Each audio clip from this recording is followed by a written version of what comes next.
acompanhar. Olha só, essa parte do Poder Legislativo começa, tá ok? Na leitura lá do artigo 45 da nossa Constituição Federal, 44 na verdade, que vem falando da estrutura do Congresso Nacional. O Congresso Nacional é uma casa bicameral, porque ela tem Câmara e Senado. A Câmara que a gente vai ver que representa o povo e o Senado Federal que vai representar os estados e que vai representar o Distrito Federal. Juntando as duas casas, forma o que a gente chama de Congresso Nacional. No âmbito do estado, você tem que o legislativo ele é unicameral. Então, no estado você tem Assembleia Legislativa, no DF você tem Câmara Legislativa, no município você terá então a Câmara de Vereadores. Perfeito? Então, só na esfera federal é que se diz que o legislativo ele é taxado como bicameral. Ok, galera? Bom, a primeira coisa importante que nós temos aqui é a duração de uma legislatura, muito cobrada em prova, que é a leitura do artigo 44, lá no seu parágrafo único. A legislatura vai ter duração de 4 anos, perfeito? Porém, dentro dessa legislatura, veremos que o Congresso poderá ser reunido de duas formas, em sessão legislativa ordinária ou sessão legislativa extraordinária. Perfeito, galera? Bom, na sessão legislativa ordinária, a Constituição diz que ela começa no dia 2 de fevereiro e vai até o dia 17 de julho. Aí vai ter um recesso parlamentar, a galera volta no dia 1º de agosto e estende até o dia 22 de dezembro. Toma cuidado, tá? Em uma legislatura que tem duração de 4 anos, nós não teremos 8 sessões legislativas ordinárias como cai em prova. É uma por ano. Uma que começa em fevereiro e termina em dezembro. Porém, no meio, você vai ter um recesso parlamentar. Mas isso não sinaliza que temos 2 por ano. Por que isso é importante? Nós vimos isso que é importante por causa lá do processo legislativo. Lembra? Uma emenda rejeitada não pode ser objeto, de reapreciação na mesma sessão legislativa. Uma medida provisória não pode ser reeditada na mesma sessão legislativa. E lá, nas questões de processo legislativo, eles trocam o tempo todo a expressão sessão legislativa por legislatura, para o gabarito ficar errado. Tá ok? Então, uma emenda que foi rejeitada, ela pode ser revista na mesma legislatura. Ela não pode ser revista na mesma sessão legislativa, no mesmo ano em que ela foi rejeitada. Mas no próximo ano, que está dentro da legislatura, com certeza ela pode ser objeto de uma nova deliberação. Então isso é muito importante. Agora, o que é que diz a nossa Constituição? Que enquanto não for aprovada a lei de diretrizes orçamentárias, perfeitão, que a sessão legislativa ordinária, ela não pode ser interrompida, perfeito? Tá ok? Isso é muito relativo para as avaliações. Já na sessão legislativa extraordinária, lá no artigo 56, parágrafo 6º, vai dizer que ela tem matérias determinadas que motivam a convocação extraordinária. Por exemplo, o artigo 56, parágrafo 6º, diz que compete ao presidente do Senado, cuidado com isso lá, gente, destaque isso lá, tá? Artigo 57, parágrafo 6º, compete ao presidente do Senado convocar o Congresso de forma extraordinária, perfeito? Para deliberar sobre estado de defesa, estado de sítio, intervenção federal e dar posse ao presidente e ao vice-presidente da República. A posse dele é no dia 1º de janeiro. Aí o Congresso vai estar de recesso. Aí convoca de forma extraordinária. Porém, prevê também que essa convocação extraordinária ela pode ser realizada pelo presidente do Senado, pelo presidente da Câmara, pelo presidente da República ou da maioria dos membros de cada uma das casas, quando eles entendem que o assunto é uma matéria urgente. Aí, qualquer uma dessas autoridades podem convocar também de forma extraordinária. Perfeito? Mas para estado de defesa, estado de sítio, intervenção federal e posse do presidente, quem convoca de forma extraordinária é o presidente do Senado. Essa é uma questão muito relevante para a prova. Outra questão, galera, muito importante que nós temos é que o parágrafo 8º, lá do artigo 57, diz o quê? Que durante a convocação extraordinária, que o Congresso só vai deliberar sobre as matérias para a qual ele foi convocado, sobrestando as demais deliberações. O único processo legislativo que o texto constitucional permite ser incorporado à pauta da sessão extraordinária são medidas provisórias, porque também regulamenta matérias que são relevantes e urgentes, ok? Agora, a gente já viu que uma emenda à Constituição, ela não pode ser aprovada durante uma intervenção federal, estado de defesa e estado de sítio. Por quê? Porque o Congresso vai ser convocado de forma extraordinária e, de maneira extraordinária, ele só vai deliberar sobre as matérias que motivaram a sua convocação. Perfeito? Bom, na sequência, a nossa Constituição começa a trabalhar o quê, galera? A estrutura da Câmara e do Senado. Então ela diz pra gente que a Câmara dos Deputados, ela representa o povo, que os deputados são eleitos pelo sistema proporcional. Nesse modelo, galerinha, nem sempre o candidato que teve a maioria absoluta dos votos é o candidato eleito. No modelo proporcional é muito comum você ver um candidato a deputado teve 10 mil votos e não tomou posse, e o outro teve metade, 5 mil, e toma posse. Porque lá nós temos dois coeficientes, um eleitoral e um outro partidário proporcional, que não nos interessa saber essa contabilidade porque não cai dentro da matéria de direito constitucional. Basta você entender que eles são eleitos pelo modelo proporcional e não pelo modelo majoritário. O efetivo da Câmara hoje, nós temos 513 deputados federais atuando, perfeito? E a nossa Constituição diz que ao final de uma eleição, cada estado e DF vai ter no mínimo 8 deputados federais e no máximo 70 deputados federais, proporcional ao número de habitantes de cada estado, perfeito? Agora, se a União criar um território federal, perfeito, por lei complementar, aí o texto constitucional diz que, independentemente do efetivo da população do território federal, vai eleger um número fixo de 4 deputados federais. Número fixo de 4 deputados federais. Então, cada estado e DF, mínimo de 8, máximo de 70 federais. Se porventura criar território, número fixo de 4 deputados federais. Beleza? Bom, já vimos também que deputados eles podem ser reeleitos quantas vezes conseguirem. Limite de reconduções a gente só vai ter na estrutura do Poder Executivo. Perfeito? Tá? Senado Federal. No Senado Federal, nós temos hoje lá um efetivo de 81 senadores, porque o texto constitucional diz que são 3 senadores por estado e Distrito Federal. Perfeito? Então nós temos 27 unidades federadas, vezes 3, teremos então o efetivo de 81. E diz o texto constitucional que cada senador, galera, ele vai ser eleito com 2 suplentes. Perfeito? Então, agora, o modelo de eleição para o Senado já é o modelo majoritário, conhecido como modelo majoritário simples ou puro, que é aquele modelo que não prevê segundo turno. A eleição é sempre decidida em um só turno de votação e discussão. Perfeito? Tá? Aí, no modelo majoritário, tem que tomar cuidado, porque vence o candidato que tem a maioria absoluta dos votos. E nesse modelo, galerinha, não contabiliza os votos brancos e muito menos os votos que são nulos, ok? Então, eleição para presidente, que também o modelo é majoritário, direto você vê repercutindo aí nos grupos de WhatsApp, não é isso? Se a maioria da sociedade deixar de comparecer à eleição no dia da votação, então você terá que convocar novas eleições, porque a maioria da população desistiu do processo. Negativo. Votos brancos e nulos não contabiliza para o modelo majoritário. No modelo majoritário, se um candidato tem um voto a mais do que o seu concorrente, ele é o candidato eleito, simples assim. Então não tem essa, tá? De deixar de comparecer para poder então convocar novas eleições e com novos candidatos quando o modelo é majoritário. Beleza? Agora, o mandato de deputado, no texto constitucional diz que terá duração de 4 anos, perfeito? Já o de senador são 8 anos.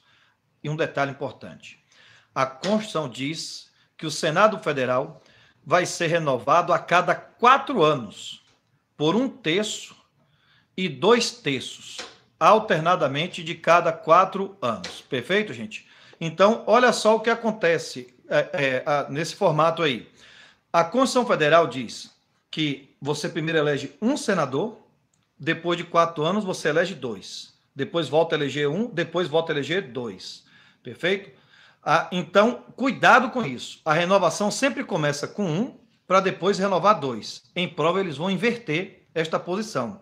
Ele vai dizer que senador é eleito para 8 anos, perfeito? Sendo alternado a cada 4 anos por 2/3 e 1/3. Aí o gabarito fica literalmente errado. Tudo bem? Então, primeiro renova 1 dos 3, para depois renovar 2 dos 3 senadores. Perfeito, gente? Agora, uma observação importante é que a Constituição é bem clara, que o Senado Federal apenas representa os estados e o DF. Ou seja, se criar território federal, não teremos eleição para senador representar território federal. Porque território tem natureza de entidade autárquica, não é uma entidade política, não entra como mais um ente federativo, como entidade política administrativa. Perfeito? Então, essa observação é importante. Se criar território, elege deputado em número fixo de 4. Se criar território, não elege senador. Perfeito, galerinha? E reeleição de senador é igual de deputado. Como é poder legislativo, esses caras podem ser reeleitos quantas vezes eles conseguirem. Perfeito? Renovar o voto nas urnas. Ok? Outro artigo que é muito relevante para a nossa prova, galera, é o 47, que vai falar do quórum de aprovação das matérias.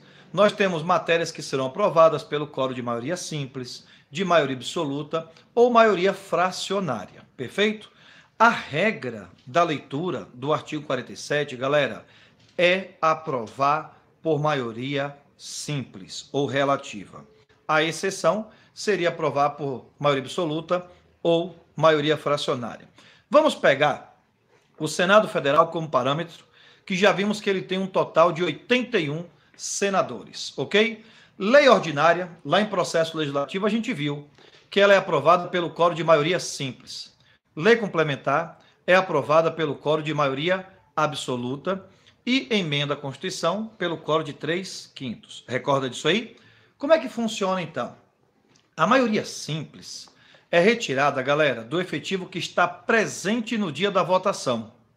A maioria absoluta e a maioria fracionária já é retirada do efetivo total dos membros. Essa é a primeira diferença relevante. Então, por exemplo, lei complementar aprova pelo quórum de maioria absoluta.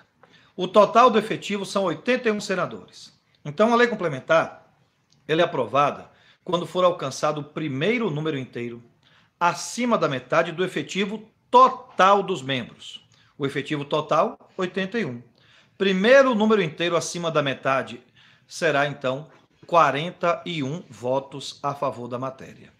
Esse número é fixo, ele não sofre variação. Por quê? Porque ele é retirado do efetivo total e não do efetivo que está presente no dia da votação. Então, se aparecer hoje na audiência para votar a lei complementar 50 senadores, se dos 50, 41 votou a favor, a lei está aprovada. Se apareceu 60, se dos 60, 41 votar a favor, passou a lei. Se apareceu 41, todos eles votando a favor, a lei também estará aprovada. Agora, se apareceu 40, não vai ter o quórum mínimo para a sua aprovação. Perfeito? Então, lei complementar no Senado são 41 votos e é um número que não sofre variação, porque é o primeiro número inteiro acima da metade do efetivo total dos membros. Agora, a maioria simples, que aprova a tal da lei ordinária, já é diferente. É um número que não é retirado do efetivo total, é retirado do efetivo que está presente no dia da votação. Agora tem um detalhe, só pode abrir a votação se estiver presente pelo menos a maioria absoluta dos membros. Essa é a primeira condição. Então, por exemplo, compareceu na audiência para lei ordinária 60 senadores. Primeiro requisito, Está presente a maioria absoluta do Senado? Sim, porque a maioria absoluta são 41. Tem 60 na audiência, já bateu o primeiro requisito. Mas quantos que vieram para votação? 60. Então eu vou tirar o primeiro número inteiro acima da metade do efetivo que está presente, de 60. Então, 30, metade, 31 votos, vai aprovar a lei ordinária nesse dia. Nesse dia apareceram aí 50 senadores, galerinha. 50 senadores. Primeiro pré-requisito. Já está presente a maioria absoluta do Senado na sessão? Sim, porque é 41. Mas quantos estão de fato presentes? 50. 25, metade, 26 votos, aprova a matéria. Perfeito? Tá ok? Então tem que tomar cuidado. A maioria simples, o relativa, que é a regra, é o primeiro número inteiro acima da metade do efetivo que está presente. Mas só abre a votação se estiver presente pelo menos a maioria absoluta dos seus membros. E a maioria fracionária, como a própria Constituição diz, fração. No caso da emenda à Constituição, diz que é 3/5 para aprovação do total de 81, não é isso? No caso, para o juízo de admissibilidade que a gente viu, que é a Câmara que autoriza o presidente a responder a processo, exige o quórum de 2/3 dos seus membros. Para montar uma CPI, a Constituição exige o quórum de 1/3 de assinaturas. 1/3 de assinaturas. Perfeito, então? Aí são matérias previamente estabelecidas na Constituição. Perfeito? A regra, então, é maioria simples. A exceção, maioria absoluta e maioria, o que a gente? Fracionária. Ok? Sobre esse artigo 47 da nossa Constituição. Outro artigo que eu quero que você agora abra a Constituição e pode iluminar ele. É o artigo 53. Meu querido, sempre cai. E cai o copiou, colou do artigo 53, que vai falar das prerrogativas dos parlamentares, como foro privilegiado, as suas imunidades. Perfeito? Então, o artigo 53, por exemplo, ele abre a redação que deputados e senadores são imunes, perfeito? Invioláveis na área civil e na área penal, por suas opiniões, palavras e votos. É o que a gente chama de imunidade material. Esses caras não cometem o crime de injúria, calúnia ou difamação quando estão no exercício de suas atribuições parlamentares. Aqui tem um julgado do Supremo. O Supremo exige que essa imunidade tenha conexão com a atividade parlamentar. Ou seja, não é um cheque em branco para que esses deputados e senadores falem o que quer. Então, bem esculhambar lá na audiência e ficar irresponsabilizado por isso, perfeito? O decoro tem que ser respeitado. Então, mas se tem conexão com a atividade parlamentar, aí sim você terá a tal da imunidade. Mas ofensas pessoais, que não tem nenhuma ligação pessoal com a função de deputado e senador, eles respondem por injúria, calúnia ou difamação. O Supremo diz que essa imunidade pode até acontecer fora do Congresso, desde que tenha conexão com a atividade parlamentar. É a exigência que o Supremo faz. Beleza? Agora um detalhe. Quando é que começa essa tal imunidade material? Porque a Constituição não diz. Ela fala da imunidade formal, que diz que é da diplomação, que é aquela que protege o deputado ou senador contra a sua prisão. Mas na material ela não fala, perfeito? Aí você tem a leitura do artigo 53. Vou ler para você. Está escrito assim, ó. Deputado e senador são invioláveis, civil e penalmente, por qualquer de suas opiniões, palavras e votos. Mas não diz o momento que começa essa imunidade. O Supremo tem o entendimento que o cara só começa a emitir opiniões, palavras e votos quando ele está no exercício da função parlamentar, o que é coerente. Ou seja, no momento que ele toma posse, é que de fato ele vai ter então essa o que a gente imunidade. Perfeito? Então, agora, na outra imunidade, que é chamada de imunidade formal, já o cara contra o que protege ele, né, contra a prisão. A Constituição que deputado só podem ser presos em flagrante e se o crime for rotulado como crime, ele não é preso. Tem que ser em flagrante e o crime tem que ser inafiançável. Perfeito? Então, Porém, o texto diz que essa imunidade formal começa a contabilizar a partir do momento que ele é diplomado, quando ele é diplomado, e não da posse. Perfeito, então? Fechado, então, essas duas imunidades, receita de bolo sempre cai em prova a diferença entre uma e outra, tá ok? Lembrando que a imunidade material, que é opiniões, palavras e votos, é na área civil e na área penal. Não tem imunidade na área administrativa, ou seja, eles podem responder, né, por quebra de decoro parlamentar na casa respectiva, ok? Na sequência do artigo 53, vem dizendo para a Constituição que deputados e senadores terão foro privilegiado também a contar da diplomação no STF pelo crime comum. Mas a Constituição não fala que eles possuem foro privilegiado pelo crime de responsabilidade. Então, aquilo que seria crime de responsabilidade na prática vai gerar para ele, galera, um processo interno na Câmara ou no Senado, onde eles respondem administrativamente e a condenação é pela quebra do decoro parlamentar. Mas se cair na prova que eles possuem foro privilegiado pelo crime de responsabilidade, o gabarito é errado, porque a Constituição diz que eles só têm foro pelo crime comum e não pelo crime de responsabilidade. Ok? Beleza. Outra informação pertinente. Bom, o presidente da República, para responder a processo, a gente viu que a Câmara tem que autorizar pelo quórum de 2/3 de seus membros, o tal juízo de admissibilidade. Essa garantia é do presidente. Deputado e senador não tem essa premissa, de que para responder processo, que a casa primeiro tem que autorizar. Porém, a Constituição Federal deixa bem claro que o Supremo, ao receber a denúncia, vai ter que notificar a casa respectiva para que, pela maioria de seus membros, poderá determinar, gente, a sustação da ação.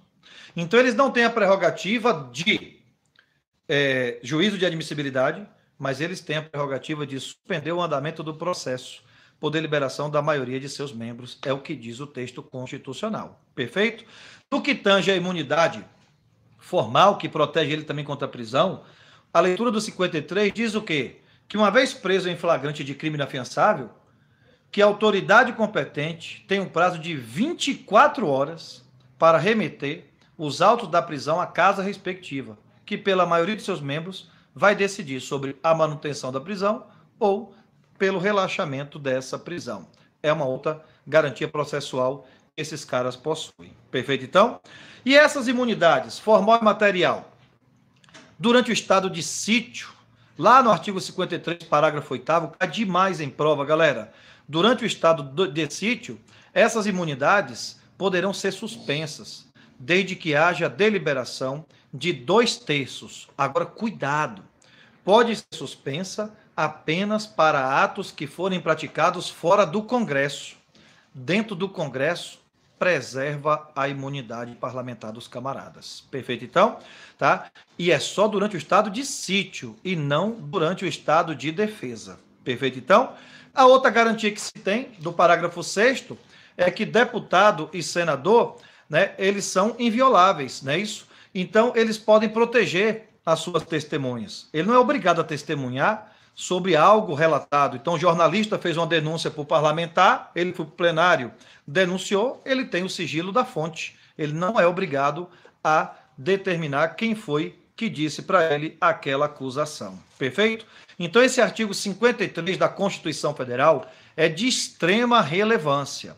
Tem que ler esse artigo 53. E o que cai em prova, galera, é justamente, tá ok? A sua literalidade. Perfeito?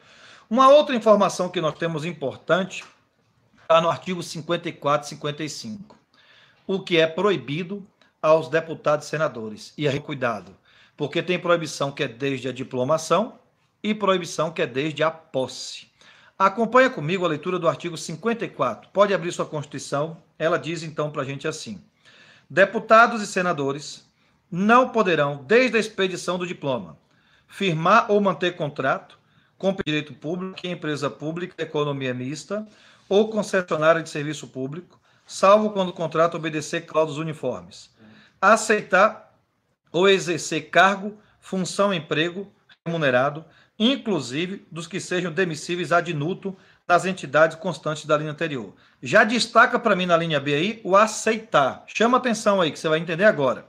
Agora vem o inciso 2 e diz: não pode, desde a posse, ser proprietário, controladores, diretores de empresa que goze de favor de contrato com pessoa jurídica de direito público ou nela exercer função remunerada, ocupar cargo ou função que sejam demissíveis ad nutum, que seriam os cargos em comissão, nas entidades referidas no inciso 1A. Destaca na letra B, galera, ocupar. A diferença é essa, ó. Lá em cima é aceitar. Aqui ele não pode estar ocupando o cargo em comissão. Beleza? Destaca isso. Letra C. Patrocinar causa em que seja interessada qualquer das entidades e ser titular de mais de um cargo ou mandato público que, gente, eletivo. Perfeito? Então, essas são as informações pertinentes que nós temos aqui para, né, a garantia dos deputados e senadores. Perfeito, gente? Tem que ficar atento à leitura desse artigo 53, à leitura do artigo 54, 55. São artigos que se repetem toda hora nas avaliações. Beleza, então? Bom, a gente já viu a parte de competência, aí, por fim, o artigo 58 vai falar das comissões, né, que a Constituição, o regimento das casas vão estabelecer comissões permanentes e temporárias. E no parágrafo 3º, basicamente, ela fala sobre CPI, que sempre cai em prova também. Comissão Parlamentar de Inquérito. Olha só o que diz a leitura do artigo 58, parágrafo 3º. As comissões parlamentares de inquérito, que terão poderes de investigação próprios das autoridades judiciais, além de outros previstos nos regimentos das respectivas casas, serão criadas pela Câmara dos Deputados e pelo Senado em conjunto ou separadamente, mediante requerimento de 1/3 de seus membros, para apuração de fato determinado e prazo certo, sendo suas conclusões, se for o caso, encaminhado ao Ministério Público para que promova a responsabilidade civil ou criminal dos infratores. Diz que CPI tem poder de investigação que é próprio das autoridades o quê? Judiciais. Então, com base nisso, o Supremo já julgou que CPI pode determinar a quebra do sigilo bancário de uma pessoa, CPI pode prender em flagrante delito, perfeito? CPI pode determinar a condução coercitiva. Mas Supremo também julgou que CPI não pode, né, emitir ordem de prisão, porque é monopólio do judiciário. CPI não pode determinar o grampo telefônico, a escuta, porque é monopólio do poder judiciário, perfeito? E CPI não pode determinar busca e apreensão no interior de residências. Perfeito, galera? Tá? Agora, a CPI também ficou claro aqui que é para fato que determinado e prazo certo. Beleza? Então, ela não é uma comissão, né, permanente, ela é uma comissão temporária porque ela tem prazo certo para apurar fato determinado. Fechando então essa live dessa parte geral, ficar atento à leitura do artigo 53, sempre cai, faz a releitura desses artigos aí para mim, tá ok? Faz a releitura do artigo 54 e 55, perfeito? Porque são receitas de bolo, sempre aparecem nas nossas avaliações, beleza? Estamos juntos, amanhã está confirmado então, vamos trabalhar essa parte de questões da parte geral de poder legislativo. Beleza, galera? Um abraço a todos vocês e a gente se encontra na próxima live. A partir de agora, a gente vai começar a fazer ela por aqui para poder ficar salvo. Quem não puder vir ao vivo, então verá depois, porque vai ficar gravado, já que no Instagram só fica gravado por no máximo 24 horas. Perfeito? Um abraço a todos vocês. Valeu!